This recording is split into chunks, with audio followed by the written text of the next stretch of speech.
Welcome to another episode of the WellLife podcast, where we talk about what we have determined to be the 8 dimensions of wellness. Today, we're going to be talking about your wellness outlook for the year ahead, right? Already almost a month in. Going to be talking about the wellness outlook and some factors around health and wellness, right? How to form a plan, how to stick to a plan, hopefully. And just some of our perspectives on advice that we would give if you want to carry out the plans to put yourself where you want to be within the new year, just so that 2025, you don't have to be a resolutioner. Yeah, no 2025 resolutions. We're going to have our shit in place. We're going to have a plan. You're not going to have to change anything for 2025 because it's already going to be in place. Yeah. We talk about wellness a bunch here, obviously, as it's in the namesake, right? In our business, in the roots of it. I think a lot of what we want to kind of have more of a conversation about is how are we improving wellness? How should people be going about improving their wellness, improving their optimal well-being? How do we get to that position? I think step one to improving your wellness in 2024 is creating a plan. You have to create a plan for yourself that you can be disciplined enough to also check back into and stick to. So first, though, when you're creating that plan, it's looking at these dimensions of wellness and trying to see where you have the biggest issues. So if I think about the physical dimension of wellness, I'm going to be thinking about what do I need in order to achieve my most optimal physical wellness. And that may not be me being the most shredded version of myself, but am I doing something to check the box physically? Am I, if that's going to be 3 strength training workouts, maybe a couple walks, can I get to that level? Am I doing that? Do I have a plan in place? And do I have the availability in my schedule? Am I making time for that portion, right? Yeah. Make it simple. Look at it as analytically in a critical way on yourself as possible, right? It's probably, take accountability. It's probably your fault that you are not hitting the certain things that you want to hit, whether it's saving an amount of money, getting out of a certain amount of debt, going to the gym, losing that weight, right? Obviously, you might not be equipped with certain knowledge, but it's up to you to go and find that knowledge. And it's how do you be as declarative and as specific as possible to yourself to put these things down, digest everything you need about yourself to spit it out and dissect those little ins and outs of whatever things you need to focus on to improve, right? We may do everything great, at least we think so, but there's always room to improve, and there's always something that falls off at one point or another, whether it's one pocket of life or another. Right? Why do we feel angry about certain things? Why are we stressed about certain things? Why do we want to lose 10 pounds every year? Right? Why do we want to feel better? Why aren't we sleeping well? Why are you not sleeping well 90% of the nights throughout the year? Right? That's it. I think that theme for 2024 should be take ownership of your wellness. Control. That's it. Right? It's only on you. And obviously there are circumstances that are greater than us. And those things we have to battle around and we have to deal with. But everything that happens to us is also within our realm. So the circumstances that are happening to you that feel out of your control, try to control what you can. We can only control what we can control. So if it's something that's just greater than you and you have no control of that, all right, then we're going to have to accept that and figure out a plan for it. Right? Okay, what can I do in this situation? As opposed to continually just allowing circumstances to happen to you. Yeah. So take ownership, right? Take control, create a plan, and stick to that plan. Yeah, and I think there's 3 steps to that. It's identifying the thing that you need to fix, obviously. You need to bridge the gap in the middle and actually write those things down quantitatively and numerically, or physical time periods that you're going to carry those out, right? If you start with the first week, you write down your meals for the week, you write down the days and hours you're working out because you know that those hours are free. there's much less of a chance that you're going to fail, right? And then the only thing you have to do for the third step is execute on them. When you wake up that day, maybe the night before, you know that your gym clothes are ready, right? If I'm coming in the gym, I have a 5:30 session and I'm going to be at the gym until 7:30 that night. I know that I'm here, and I know if I don't have food prepped, the proper amount of protein I'm eating, I know where I can go to get it real quick amidst a small little break, right? I know when I'm going to eat, around what sessions I'm going to eat, around what classes that we have I'm going to eat. I know when my workout's happening, right? And I know what I'm going to be looking at and brushing up on. If there's something I want to read in the morning that's more personal, not related to the business, maybe it's a financial document, something that just came out, maybe it's reading up on Apple and the news, right, with Apple and seeing what that looks like. Maybe I'm interested in investing in that, right, for myself or something like that, right? Doesn't matter what it is. Make that a part of your regimen, and it's, right, the goal out of that three-step process by the end, or not even by the end, within the first month or two, is to form a completely new habit, right? The habit is going to be the thing that carries out the most consistently when all else fails, right? Because what do? You revert back to your nature. You revert back to what you want to do, where your base and your comfort lies. If you do these new things and force it for a couple of weeks, they're going to turn into comforts. And I think that's the biggest thing, especially for myself. That's what I've learned in anything. I was such a shy kid. We literally just saw that little video, right? A stupid little video of me in preschool. But I was such a shy kid, so shy, right? Crying when I had to be in front of people, all this stuff. Right now I'm in front of the camera doing this, but it's like the steps that I took through myself is right. It started to create this individual. Now they're just habits. Now I'm able to walk into a door and talk to people. You know what I'm saying? That was something that I had to learn, obviously over years. This is just an example I'm using for myself, but a habit formed, and starts to become very comfortable. Within a few months, you almost don't even recognize who you are anymore. And these new things are happening, right? How do you get that six-pack? How do you eat right? How do you attain those goals? How do you save the right amount of money? How do you go and talk to that girl or guy you want to talk to, right? How do you start to get used to those motions and dipping your foot in that water until it gets comfortable? I think that's the most important thing about habits and making changes in your life, is that it's about the process. So everyone wants to, like we talked, we're in the new year, we're still in January, doing resolutions and just cutting something out or just going to the gym. But in order to make change in your life, you have to create processes that you actually can follow. And it's about actually becoming a person that does the things that are associated with the goal you want. So if I want to be fit and I want to go to the gym, I have to become a person that is fit and goes to the gym. So it's not about just going, it's about the mentality. It's about how I do it, making time for it, becoming a person that takes 40 minutes to an hour and goes to the gym 3 to 4 times a week. And then when I do that consistently, I will then be a person that is fit, right? The same thing comes from if I want to consume more information, right? If I want, be it through podcasts or be it through reading, I have to find the time. I have to read a page a day. I have to listen to a minute of audio book, whatever it is. But I have to become a person that reads books in order to be someone that reads, right? So it's about putting these processes in your life and becoming this person that does the thing that your goal is associated with, right? If I want to be someone that eats healthy, I have to eat healthy each day. I have to put that process into my life. I have to make time for it. I have to put effort into preparing for this. So is it I need my gym clothes ready? Is it I need to meal prep before in order to be a person that eats a certain way or goes to work out? But I have to become that person in order to achieve that goal. It's the processes, right? And almost right. I want this live for anyone listening right now. Pause the podcast for a second and write down 3 things that you want to work on, right, in the next 6 to 12 months and make a habit out of, right? We hear all the woo-woo talk of, meditate 5 minutes a day. It'll change your life. It'll cold plunge. It'll change your life, right? There's all these things that are whatever, cool. Those things could be marketed towards whatever goals of the people have, right? It could be something that might get you going in the morning. It could be a habit you might want to form. But really, sit there for a second. Take the next 5 minutes and write down 3 things you want to fix. I think that's going to be the easiest way to start it and go about it for you, and make it as simple as possible, right? Just like we had Carlton on the podcast. This is the second time we're referencing this now. He wanted to get more fit, lose weight, and build a better physique.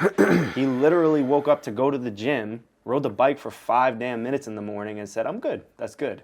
But he just was tasting it, right? Yeah. It's just a taste to warm him up to it. You don't have to go there for an hour to kill yourself, just like anything, right? If you need to save a certain amount of money or get out of $40,000 of debt, it's not going to happen in a month. You might start with $10 savings. Yeah. Go and make coffee instead of buying coffee here and there, right? Enjoy yourself once in a while instead of going out every weekend and spending $200, right? Those little tiny wins compile until you're living a whole different lifestyle because you sought out to crush these problems that were so simple and small, and they start to roll into each other, right? And then it adds to your capacity to do more and do more and do more, right? Just like you can only read the self-help book so many times, right? It never helps. Yeah, it never helps until you actually execute on the points that they're trying to make in the book that you have to apply to yourself, you know? Yeah, wellness is about action, right? It's the constant pursuit of overall optimal well-being. Yep. That is wellness. So it's about creating that plan, executing on the plan, and the other thing I'd add there is checking in. So I do it for 4 weeks. I see that I'm determined and I have created this habit, Yep. or maybe I haven't. So now I have to check in. Am I able to get to the gym at this time? Maybe I have to change my time. Can I eat these 4 eggs every morning? Maybe I can't because I can't make them. Right? I got to switch to a yogurt, right? I have to check in with my plan and put the things in place that are going to work in order for me to achieve this goal that I'm trying to pursue. Of course, you know, and I see it as it's whatever is worth it to you. So sometimes, right, it's for the first time leaping off into some type of something that you want to do, and going into the gym can be scary, right? Know that once you get into it, it's going to be a lot easier, but some days it's still going to suck. I think the scariest part sometimes is thinking that now you have to be accountable. You have to hold yourself accountable, right? And maybe that's why you hesitate. Maybe holding yourself accountable is hard. I had a conversation with someone in our gym this morning that said, oh, that workout was hard. Yeah. Right? But I've been coming here and they've been coming for a while. I'm like, my workouts are hard every day. Yeah. Right? Because it doesn't get easier. Yeah. Right? You just want to continue to do it. And you want to continue to push yourself. And your level of what's hard has now improved and increased. Yeah. So your capacity to do things has increased. But it doesn't get easy. Yeah. Right? It continues to be hard, but that's discipline. Exactly. Discipline is doing things that are hard continuously. Yeah, what was that, the Mike Tyson quote of discipline isn't, discipline, he didn't say anything about what it isn't. He said discipline is getting up and doing something every day that you hate like you love it, right? So it's sitting there and doing it. It starts with easy change, and you just keep doing it. Habit becomes easy, but right, when all else fails, you fall back to that habit, even though it's difficult to get up and go to the gym. You know that makes you feel great, especially when you're done with it, so you do it, all right? So off of that, we wanted to kind of specify down the fitness lane, because that's who we are, and talk a little bit about, you know, your day-to-day life. What does that look like? How do you put that into your plan? How do you get more fit, aside from all the other things that you have going on with your family, your kids, your job, the things you like to do, that Netflix show that you stay up an hour or two late for, right? And maybe that's it.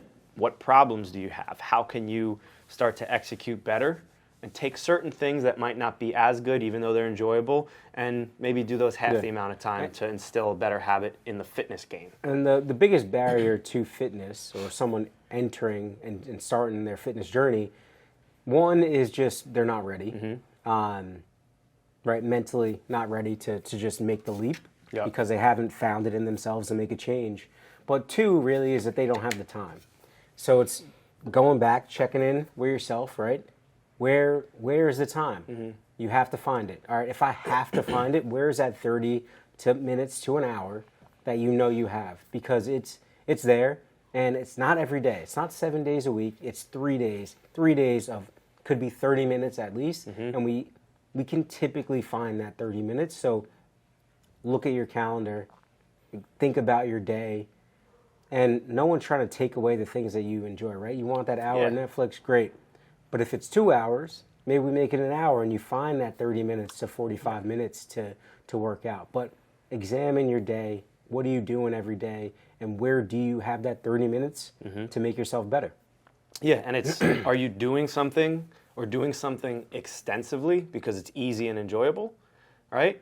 And should you be doing something that's a little bit harder, that's going to have a little bit more of a beneficial result to you in the end, right? Are you doing something because it's easy or because you should be doing it, right? So it's like cut that in half, that leisure time, get to the gym and work out. You'll feel 10 times better when you're done with the gym than you felt before going, even though you didn't want to go, right? So That hour of Netflix will feel better after work than it did without it. Yep. That's for sure. Yeah, so I think with that, let's take a look. I wanted to almost dissect what like a day-to-day schedule could look like, right? If you're a 9 to 5, or if you get up, you work 8 to 4, 9 to 5, or something that's a daily job, right? How do you allocate that time? You get the kids on the bus at a certain time, 7:30 maybe. What does that look like for you, and what does your after work look like for you? Let's take a step back. Let's take a look at the whole week, right? And where do you have 3 45-minute blocks within the week if you have that, right? Where do you have that? I know that at our studio here, we even have some parents bring in a couple little kids in here that sit up front, right? Not every place is going to have that for you, but even like at home, do you have time at home with the kid? Let's make it as easily attainable as possible for you so that you don't fail, right? The biggest point in failing is not because it necessarily gets too hard. It's almost because you can't stay consistent with it. Yeah. So where are those 3 45-minute to hour blocks? Could be even a half an hour to start. And that's it. Also, if you're only home, if you're home and you find that, oh, I don't have 45 minutes straight, but I do have 4 10-minute periods, use those, right? Yeah. Your kid, your kid will sit for 10 minutes, break it up over 3 hours, go get 10 minutes here, 10 minutes there, 10 minutes, right? All of it will accumulate, right, and lead to your benefit. Yeah, and I know, it's like, wherever it's there. I've set a clock for even in here, right? 10 minutes or 20 minutes So on a just go clock. find it. Yeah. My shit is kicked in. My ass is kicked in 10 minutes. If I'm moving, picking 3 exercises or whatever, something to do in a fixed amount of time, don't stop till that clock ends, you're dead. Your workout is actually wild. Your cardio capacity is great, right? That's all it takes to start and improve. 10 minutes, maybe 10-minute blocks, like Tyler said, and you could change it up every time you do 10-minute blocks just to start moving, right? But from there on, it's like, okay, now we have those 10-minute blocks or that 45-minute period or that hour period. Cool, that's locked in. Obviously, now it's up to you to hold yourself accountable to making that happen. But number 2 is diet, right? We always talk about protein. How are you going to allocate a meal every day? Probably lunchtime is the most difficult to get your protein in. Let's find a lunch spot near your work. Let's find something that you can bring to work. What can you make for 3 days that sits, that's easy, is decently fresh out of the fridge that you can make as a leftover, right? Something that's just more readily available, and that's enjoyable, that you're going to have access to. And not thinking about diet in the standpoint of removing something. Just how do I add good foods to what I'm eating for lunch? I'm going to pair that with my 3 exercises, my 3 workouts a week. I'm going to add good foods to my diet, right? So I'm going to make sure I'm hitting my protein. I'm going to get maybe some veggies in there and some good carbs. That's what I'm thinking about. How do I add these things as opposed to thinking about removing everything that I'm eating? Yeah, and remember, diet's all-encompassing of everything you eat. Yes. In a total daily. No, it sounds like a way. negative term. Yeah. Always diet sounds it has a negative connotation. But diet is just what you're consuming, what you're putting in your body. Yeah, I had a conversation with an 8Well member like 2 weeks ago. He's a former college athlete, right, was great shape, kind of fell off, and working, kids, family, gained a bunch of weight, trying to figure it out for himself. And he just had some questions, and I was like, "Oh, what's up?" He's like doing dry January. He's starting to feel really good about the workouts. Like his body isn't feeling as bad as he thought it would. Get into strength training again, and I was like, "Dude, like just increase the amount of protein you're eating. Just increase that. Try to eat close to your goal amount of body weight in grams of protein. So if you're a 200-pound person and you're trying to get down to 185 pounds, try to eat 185 grams of protein a day, and just start with that." Because number 1, that volume of protein is probably going to shift a lot of your calories to protein now, and you won't be as hungry to eat all the other crap you're eating. Yep. Number 2, that's going to set you up metabolically to completely sway and change how your body's processing food, what type of fuel and repair it's getting, right? And it's going to make it a lot easier for you to change the physique or change into the physique that you want and get down to that weight just naturally by eating that amount of protein. Yeah, that's such a good nutrition habit, one, to change. It's like if you can just hit your target amount of protein, which for everyone is going to be a decent amount. But in that case, being 185 grams, yeah, then I probably can't have the 2x side of French fries that I did have. It's got to at least be half because I have another chicken breast here. I'm not going to be able to eat all that food. And it's just thinking about when I'm looking at my plate, if I'm trying to hit 185 grams of protein, eat your protein first and then move around to the other things on your plate. Yep. Right? Focus on that protein first, protein, maybe whatever, if it's veggies, carbs last. But focusing on, if I can get that 185 grams to be the focus of my weekly nutrition, right, that every day, I'm just gonna, the effect of that is gonna be just better eating. Yeah, General 100%. capacity. On the outside of that fitness and nutrition bias of protein, right? Find your workout times, find how you can get your body weight in grams of protein or your goal weight per day. I would say try to drink about half your body weight in ounces of water. Add some salt to that. Can be a quarter teaspoon, maybe half a teaspoon on high end, 2 to 3 times throughout the day, right, that you're consuming. That's going to ensure you're having enough electrolyte basis to stay hydrated, no muscle cramps, good electrolyte for your workout basis for your muscles to function. And then aside from that, I was going to say, right, with the water, maybe making an effort to see where you're lacking or where there's too much excess in drinking and consuming sugary beverages and or alcohol. Yeah. Right? Limit the sugary beverages and limit the alcohol consumption. If you're having 10 drinks a week, maybe try for 7 the first week, right? Don't cut it cold turkey unless you work that way, unless it functions better for you. But try to minimize those things and be more conscious of those things. Yeah. As we stated, thinking about adding good things to our diet is the most important thing here. But if I drink calories, right, I'm like, that's one thing I can try to remove immediately. Be the easy way, right? If I just somehow have calories. Developed a habit of having 2 Cokes a day, right? Just nix those. Yeah. And you're talking about 600 calories that you're just gaining back. That now you get to eat foods that you want, right, that you enjoy, instead of drinking those calories that are going to be empty calories. Yeah. So mind you, maybe not that's even focus like on a removing Diet things, Coke but or something. Yeah. But just either way, go ahead. Even shifting to a diet would be better. Not that that's Just the recommendation, starting somewhere, but if I'm drinking substantial amounts of calories outside of protein shakes, right? Drinking substantial amount of calories that are going to be empty calories. Yep. That's just an easy thing, right? Even if I just love a cup of iced tea, just nix it, right? Shift that to a seltzer, a water, something. There's even just lower calorie options that you'll save a lot of calories just on that. I love that. Right, so that's the scope of your day. Just find it for yourself. Put it down on paper and see what you're able to do, right? And Tyler and I are always having these conversations nonstop. Even have to hold myself accountable, right? I know some days I'm not eating the right amount of protein, but look at it as a weekly basis, right? Some days you're going to fall off, some days you're going to falter, but this is it, right? This is the year for you and the outlook for you to try to put these plans in place. Yeah. And how long can you stay consistent, right? That's it. And this is not those were 3 things that you can consistently do very easily. Yeah. Not removing things that you love, just saying workouts, hitting your protein, get good water in, and then if you drink some high calorie drinks, don't.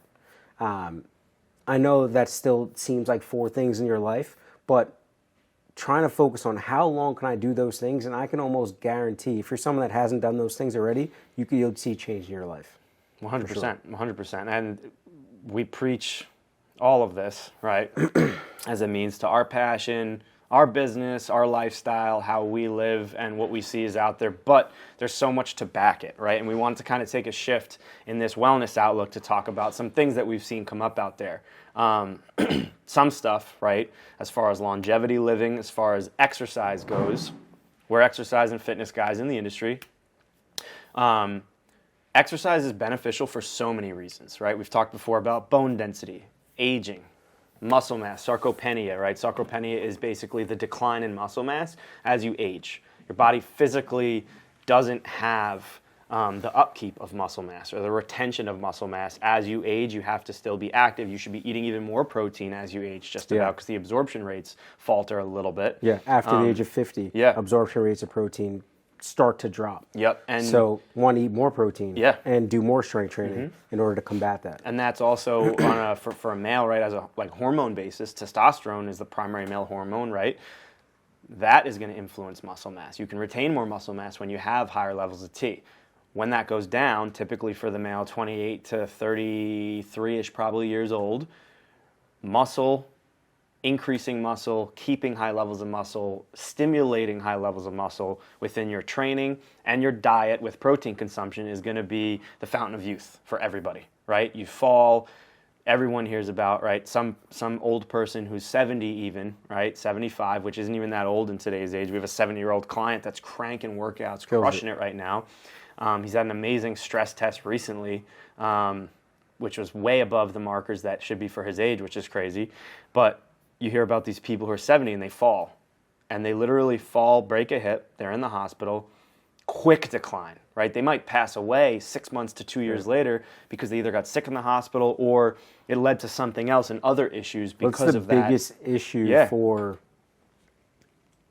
elderly people is just injury risk.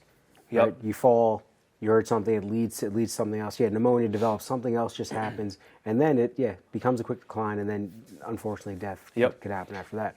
But the risk basis there is off of it's injury. It's risk of falling, right? So as we continue to have high bone density, as we continue to keep muscles strong, right? We give ourselves the ability to fall less, right? And that's the goal here. Yeah, and if we do fall, support ourselves, our bones are harder to catch ourselves. They're not breaking as easily, right, as they would if they were more brittle bones and less nutrient-dense bones.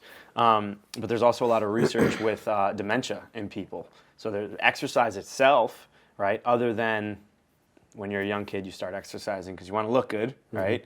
You want to look the part. You want to feel better, more confident about yourself, put on size. Maybe you're training for a sport. Throughout all this span, it's like it just wasn't in the culture prior. Now it's way more of the culture.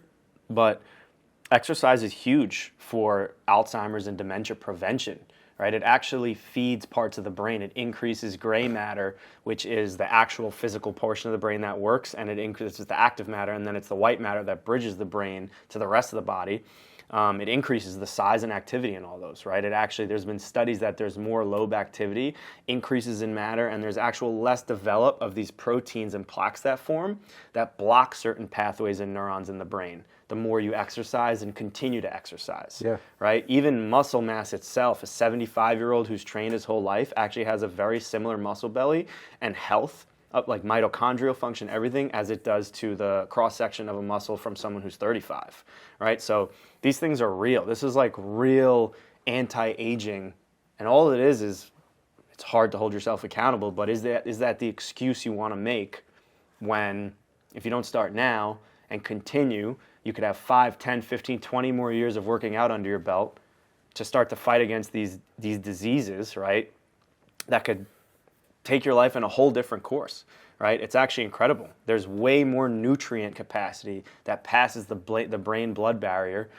to get into the brain, to feed the brain when you're working out, when you're elevating your heart rate, right? When you are training consistently and oxygenating your tissues and moving fluid through your body. So on a science level, this shit's real. Yeah, and that's the biggest thing with longevity, right? It's about, and what I feel like the bigger conversation about longevity has been is because right now, especially in this country, we've been able to keep people healthy for not healthy, but alive for a very long time. So you can keep someone that maybe isn't healthy, but alive for an extra 5 to 10 years just because of the science that we have and the healthcare that we have in this country. But it's about health span. How long can you stay healthy? And exercise has shown to be one of the biggest factors of being able to keep people healthy for longer. Yeah. Right. So even you mentioned kind of about dementia and Alzheimer's. We've seen studies, and I popped in here, but that there's study has seen a 26% decrease, or 28%, right? 28% decrease in the risk of dementia just because of exercise, right? And this isn't even strength training hard. Yeah. This is just 20 to 30 minutes of moving the body. Yeah. So imagine if you were pushing a little more and doing a little more of that. And then on the other side of that, it's a 46% decline in actually Alzheimer's disease, right? Just by people that are just actively moving their bodies. And this kind of encompassed playing a sport, walking, gardening, but just elevating heart rate. So imagine being someone that's consistently exercised for years, right? The decrease of your risk of these kind of diseases dramatically decreases. Yeah, and it's literally like if you don't use it, you lose it. Yep. Right? Not that you're using your brain as if you were to write an essay or do a mathematical problem, which that's a whole different side of cognition that can be maintained and developed, right? But you're still exercising your brain. You're exercising your entire body. You're using your heart. You're elevating the shit out of it. You're pushing. If your heart's healthy, you should be pushing it and testing it a little bit, pushing the limits, right? You said it yourself, there's a huge association where the kind of like the mortality basis is VO2 max, right? Which is the amount of oxygen consumption and CO2 production that your body is actually outputting at any given time, right? So they measure this by getting, there's a, I forget the name of the test. It's just on the tip of my tongue, I forget it. The Wingate test. They do a Wingate test is the typical test, where I actually did it in my exercise physiology lab in college, where you're trying to climb, you're hooked up to a meter, you're breathing into this thing, and it measures your carbon dioxide production to tell what your relative VO2 max is, and they actually come out with a fit age, like you have a fitness age, versus your actual age, right? So there was another article of, I think it was a 70-year-old woman actually had the physical fit age of 40 because her VO2 max and her physical fitness level and muscle, right, was healthy, was at that level of performance, which is incredible. Yeah, but like that's health span, right? When you think about it, and it's how long can we stay healthy? Like think about this woman. So she's 70, has the fit age of a 40-year-old.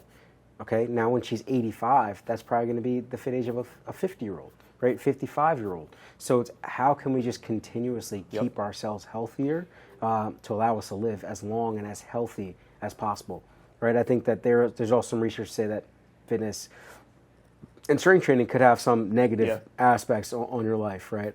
Sure. But the trade-off, right, is it 15 healthy years for 3 bad ones, right? I think that we'd all take at being healthy and able to move at 85, 90 over living to 93 and not having that last 10 years of being able to do anything. Yeah. So that's, and that was a dramatic comparison there, but being able to keep yourself as healthy as possible, as strong as possible, will lead to research that's shown you living as long as possible, right? Barring any genetics, right? Yeah. Genetic issues. So I was going to say there's like the outliers, like with genetic issues. I was going to say, right, if you're like an extreme endurance athlete or something, there can be hypertrophying of the heart, the walls, the vessels that can lead to certain degradation over time where your heart's not performing optimally because it was forced to perform in this wild percentile for this crazy amount of endurance, blood flow, oxygenation at such a high level for a prolonged period of time. Right, but those are extreme athletes in some cases, right? They're going for pure performance, right? Not necessarily just to get healthy is the and less work. the less of 1%. Much less of 1%, right? Take the top athletes in the world that are performing professionally, and then you take the percentage of those that are these extreme endurance cyclists, runners, whatever. Wild athletes. Pretty impressive. But yeah, what do you think is next for tech, right? This is something we wanted to break into to talk about a little bit of just like the 2024 modern scope. Yeah, I think we've seen a lot of cool stuff come out, especially when we're just thinking about health and wellness and where the tech industry kind of takes it, where the big companies now are taking it. I wear a Whoop, right? Every day gives a bunch of different data on recovery, looks at data points and it is prescriptive, right, to me on my HRV, on my resting heart rate, on the way I slept, which I think is those kind of tools are going to go deeper for the individual, and there's going to be more of them. There's probably going to be more competition in that market because I think people are also wanting to see more prescriptive data for themselves. Yeah. So not just kind of the high level, how did my workout go, how many calories did I burn, but right, the blood oxygen level, the respiratory rate, the heart rate variability, really kind of get more data on yourself. And I think that these pieces are going to be able to start to tell you a lot more about yourself. So that doctor's visit you didn't have to go to because it kind of gave you more insight on what's already happening with your body. And that the very cool thing there is that then we can have better preventative medicine. So I can see something happening to me before it happens. I also can just have quantifiable data that I can see how my body changes, right? So we're talking VO2 max, and we're talking heart rate variability, and even right my max heart rate that I can even attain, and how long I can attain that, right?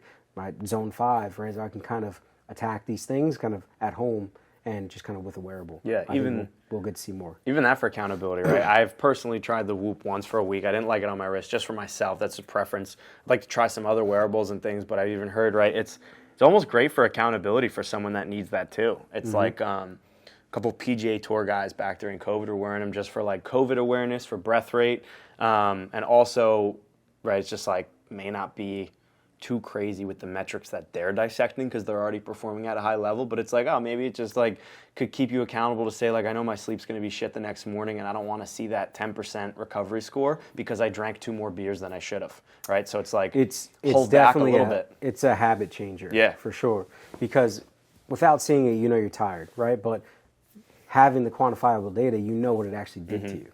Right? So you see that your resting heart rate increased. You see that your skin temperature is increased. Right? You see your heart rate variability drop dramatically. Outside of that, you're just like, oh, I had a couple glasses of wine, and yeah, I don't feel good. I'm hungover. But no, now you see what it did to your body. Yeah. Right? And now you understand. Right? It gives you a much bigger picture of what you're actually doing to yourself every time you either drink or every time you even just don't sleep right. Like last night, my daughter woke me up 5 times, right? And what would have been a good recovery day for me, because I kind of set myself up to have a good sleep day, wasn't, because I had interrupted sleep, right? Love her, but she woke me up a bunch, right? So my recovery suffered just kind of from that, right? Yeah, and that's so interesting, right? From a physical standpoint, you want to get in better shape because you want to look better and feel more confident, but like, that is going back to like the Alzheimer's talk, the bone density talk, the intangibles of things that you don't see happening underneath your skin. Like the sleep, I feel tired every day, whatever. Sleep 6 hours, 5-6 hours, cool, that's good enough for me. Doing this, even if you do work out, man, like your results, when I grip a bar after 5 days in a row of good sleep, like completely different. Just like, holy shit, I'm strong. Like I feel like why wasn't, like, it's like, oh, my numbers aren't there, whatever, right? But like people don't even see that that 3rd, 4th, 5th drink, and some people are doing this every night, every other night. Like it is compounding interest in a negative way for yourself over time, right? And you're not really seeing the ramifications of it because you're not in it all the time, and you just kind of perceive it as a little bit of tired or fatigue, and the next day, and it's a normal life to you, and everyone else around you might be doing it too, depending on your job, your environment that way, right? We talk about wellness. One of the dimensions it's occupational and environmental. Like, and what does your environment and social look like, and your job environment feeding you look appropriately, like? Right? Yeah, so it's wild. I'm curious to see where this goes. I know some people that have done science on what they're consuming and how it affects even their blood sugars, testing different like fibrous foods versus sugary foods versus starchy foods, right? And wearing like continuous blood glucose monitors that they're not diabetic, but they're just curious to see what's going on. I'm sure that there's going to be some people with things like that are developed for commercial and regular use, right? And already happening. And take it right into the next step of like, now your watch is giving you feedback on that stuff. Even like the Apple, the VR, headset. Like the headset that's coming. I literally today, I think today's Friday when we're filming, but it was released for pre-launch today, where you can buy it, I think, or something like that, a reserve one. It's like $3,400, but people are going to be buying that. It's like the projected screen inside, so it affects your whole 3D world around you in real life, right? You can click and move just by it reading where your body is, where your hands are, probably where your heart rate and your breath rate is, what's going on, right? I can only imagine what that, like, not on virtual reality. It's like reality, virtual reality, right? Yeah, like, yeah. I wonder if you could like be running outside with this thing and it's projecting things in front of you and like you're moving and you're seeing things and it's feeding you with stuff, right? This is also just me putting this out there as curiosity because this is cool stuff. Yeah. And like, I know we had sent an article across that showed that they kind of tested a meditation class and like a Tai Chi, like the Apple staff, some of the people in that Apple team or the development team. So you could imagine that if they're already doing before it has a hard launch, some type of exercise and wellness apps that they're going to have full on, right? I could imagine HIIT classes happening. I don't know how secure the headset is, right? Yeah. If you're jumping around, but you can definitely strength train with it. I know in the article that we saw, it said that it actually uses the cameras that are in there, kind of as you alluded to look at breath, your breathing, or your breath rate, so it actually can give you this output of kind of where you are in the workout, right? And even probably give you, like if you're taking a meditation class, to give you kind of insight on how to lower your breath, or right. And if you're in a HIIT class, right, be able to tell you to kind of pump it up and get your heart rate from there. So it's going to be interesting to see how people utilize kind of these tools for health and wellness, if that's actually where they go for it. I think they definitely will too, because if you look at the way that I'm thinking of it too is, right, you've worked in the city sitting down for longer periods of time.